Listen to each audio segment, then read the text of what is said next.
Hello everyone, my name is Robin and welcome to my installment of the One Magical Scene video essay series for the Summer of RWBY fan event. Summer of RWBY is a month-long online event of live streams and pre-recorded videos celebrating the show while showcasing the creative aspect of the RWBY fandom. As for the One Magical Scene series, its main goal is to gather people together to each share their appreciation for one particularly magical scene from RWBY proper. So myself and other creators have each made our own video essays, and they're all linked in one final playlist in the description below if you'd like to check them out. And if you'd like to contribute, you are still welcome to whenever you happen to see this. But for my part, I knew that my magical scene had to be the final scene of Volume 4.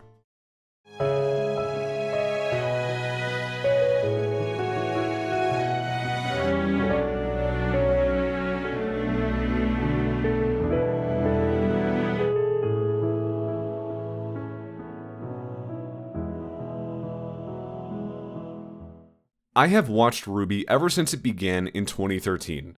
I have followed the show and its production through all of that time, and so for various reasons, Volume 4 has been very special to me ever since it aired. When it first aired, it had a rocky reception though. It came off of the action-packed Volume 3 with a much slower pace to coincide with becoming much more character-driven. It juggled 6 entirely separate new narrative arcs while being anything but confined to Beacon Academy. It had a drastic change in art style. It was much better watched in full than episodically week to week. All of those things were a departure from the RWBY that fans knew. And yet, I knew why they mattered from the get-go. Yes, Volume 4 was different. And Miles Luna has owned up to the fact since then that the writing was too ambitious for its production's own good. But it was so much more than that. Since then, I've seen so many people warm up to Volume 4 after going back to it years later. With the benefit of hindsight, it's a lot easier to see how Volume 4, but more specifically its final scene, embody what had always been a core tenet of the show. Keep moving forward. Beacon fell. Each focal character had some form of internal conflict that questioned how they would move forward from that tragedy. That came more easily for some characters than others, until they all set their sights on Haven Academy in some form or another. The final scene of the volume contextualizes the whole thing. It does not recontextualize it. There are no earth-shattering revelations at the end. Each character arc was more or less wrapped in the previous episode, except for Team Rangers. But once Team Ranger defeats the Knucklevi, their framing as the last loose end with a full finale episode dedicated to tying it up reminds you that they are the main narrative arc. And tie it all up, it does. We start with the airship ride to Mistral. RWBY. We made it, Uncle Crow. RWBY's words follow into Ren and Nora sharing a moment to close out their arc. A wonderful piano leitmotif of Boop transitions into the new song, Home. And so from the moment that they notice Mistral until the very end of the episode, there is a piano in the score that is weaving all of these scenes together. And I will get back to the music later. I love it, I have so much to say about it, but first, finally able to rest at the end of her journey, RWBY takes a moment to set Crescent Rose on the bed and check on Crow before sitting down to open her heart to Yang in a letter. From here on, we see the other character arcs wrap up with neat little bows, one after the other after the other. There is an incredible harmony at play as RWBY's narration coincides with each of them. Everything RWBY says is true for her own arc, her own reflections, as well as the character shown on screen in that moment. Weiss hires a pilot to go to Winter and Mistral as RWBY notes how every step takes you further toward an unknown and terrible horizon. Blake studies the violent White Fang flag as RWBY emphasizes the idea of spiraling because of how bad things can get. As we see Yang, RWBY levels with her that bad things do happen, despite where their headspaces were when Yang said it initially. And a personal favorite moment of mine, RWBY is literally framed as the next generation of Team Stark. Jaune, Ren, and Nora mourn together with a focus on the need to move forward through grief. The whole montage changes to reflect that, and with a motif of cold playing in the background. At that point, the uncertain tone changes to a more hopeful one. Weiss, Blake, and Yang's scenes focus on their newfound resolves. Oscar is here. They are each ready to fight for a better tomorrow. From there, a sinister turn. The Albanes maintain their control over Ilya, who would still gain everything she could from her sorrow. And RWBY is more correct than she knows when she says every day feels like a struggle against an impossible monster they could never hope to beat. But they have to try. And RWBY finishes her spiraling, changing her words to focus on the people still with her instead of dwelling on those she has lost. And finally, the volume draws to a close in Lionheart's office, where it seems like, at least for the moment, the headmaster really will help them turn things around. But of course, things are never that easy. This scene had a lot to accomplish. Again, most character arcs were more or less resolved in the previous episode, but RWBY's stood as the main one. With RWBY's letter, we're now able to see each arc through the best lens. There is a harmony between her words and the visuals, and that harmony is reinforced through actual music as well. The musical score, No Safe Haven Part 2. This is my personal favorite musical score in all of RWBY. As the words and visuals play out, the music is there to reinforce them every step of the way. The composer, Alex Abraham, has become famous within the fandom for his use of musical themes, or leitmotifs, to add more depth to the scene. They are a powerful tool.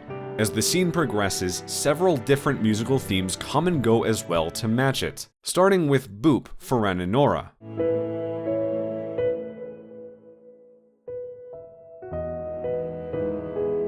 Then to This Life Is Mine for Weiss.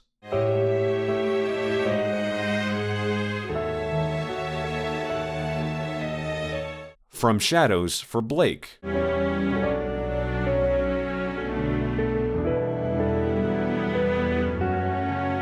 Cold.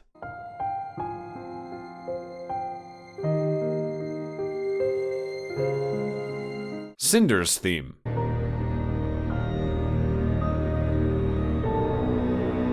And ending on Let's Just Live.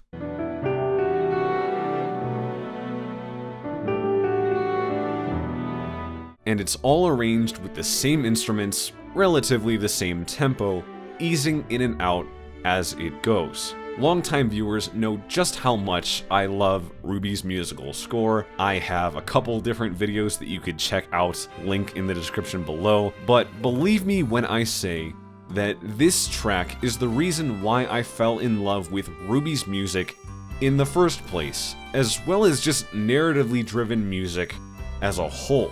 I watched the scene with just the music, and it was nothing short of a transcendent experience for me. To watch a scene and hear, oh wait, that's This Life Is Mine, that's From Shadows, that's Cold, that's Let's Just Live. To have all of these different musical themes that have been built up over the course of years, now contributing to the payoff of a character, as I said, it was transcendent. Because then it became about a lot more than just the music. Suddenly, it's about what has happened to the tempo of the theme. What does the instrumentation tell us? Is it in a minor key? Is something lingering about the beat? Now all of these questions tie directly back to the character in question, more so than they would have otherwise. The intent behind the musical choices is clear. I am not a music expert. I call myself a filthy casual at best in many pursuits, including musical appreciation, but I know how it makes me feel, and that's the point of it. The score, No Safe Haven Part 2, is a key component in the catharsis of the volume, the release of tension of all of the unknowns that were brought forth throughout. To end on characters' themes is a fantastic choice. Volume 9 was not the first to do it, though it had great effect there too.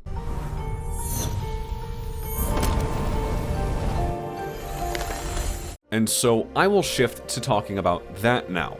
How does this scene in Volume 4 fit into Ruby Rose's overall progression as a character, from where she started in Volume 1, leading into this scene in Volume 4, and then eventually how that informs all the way up through Volume 9.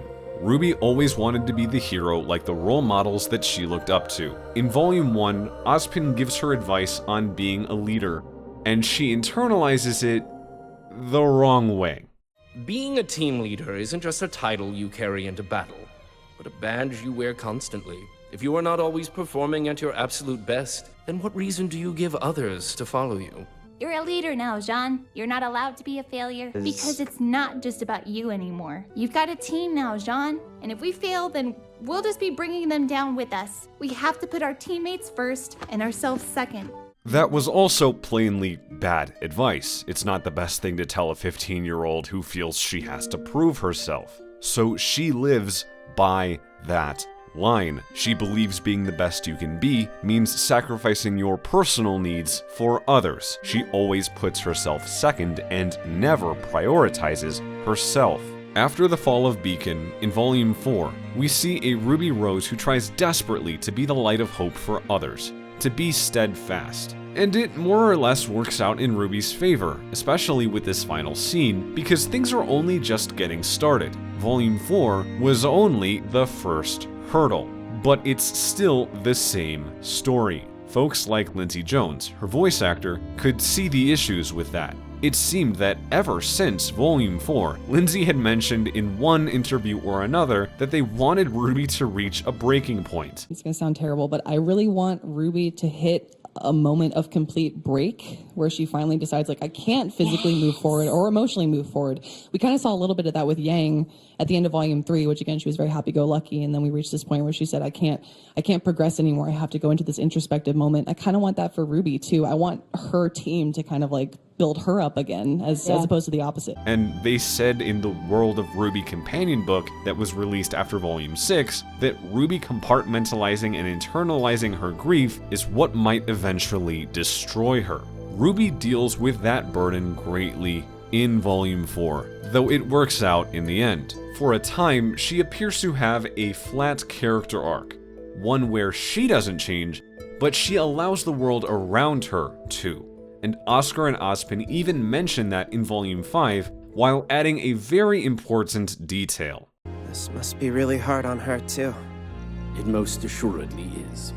It is very hard for her, and RWBY reaches that boiling point in Volumes 8 and 9. And in her solitude and self, she is finally afforded the time to look inward and recognize the toxic mentalities that she was breaking under for what they are.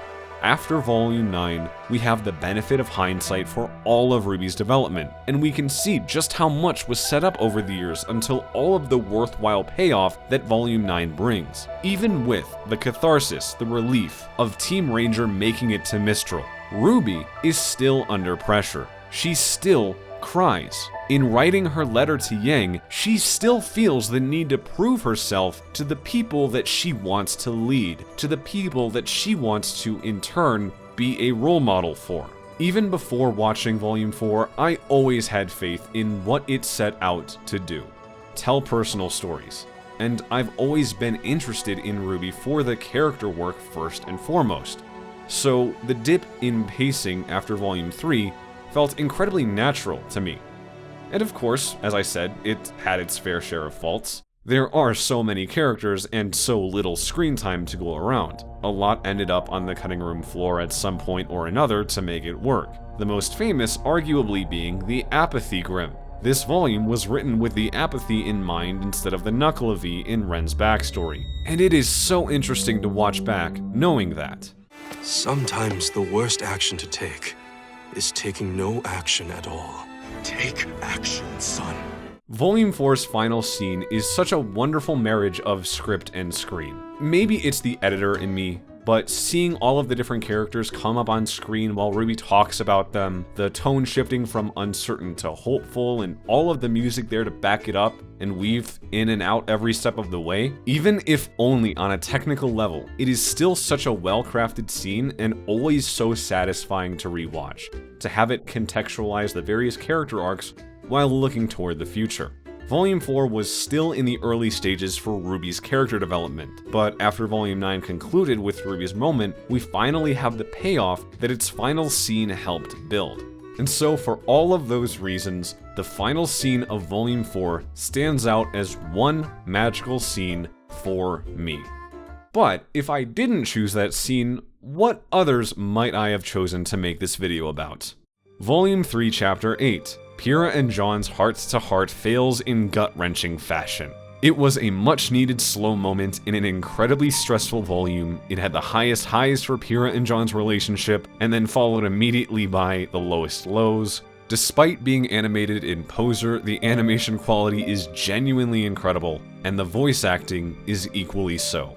Volume 4, Chapter 4. Raven gives Crow a surprise visit. They share intel alongside touchy subjects. As a viewer, we knew their relationship was tense, but this was phenomenally well-crafted tension. There's intel, but also pointed jabs at the same time. It was a solid way to introduce Crow and Raven's relationship. It doesn't hold the audience's hand. It kind of makes you work to understand it. It may take a little bit more than one watch, and Raven's Spring Maiden subplot was set up a whole volume in advance. And lastly, Volume 7, Chapter 13, Ozpin's return as various characters reckon with their innermost fears. You might as well take everything I've said about Volume 4's final scene and then just apply it directly to this one, as for why I appreciate it. A character narrating over an intense moment that reaches catharsis, multiple character arcs coming together and paying off via the narrator's words, and that's whether we're talking about Ozpin, Oscar, Ironwood, Penny, Winter,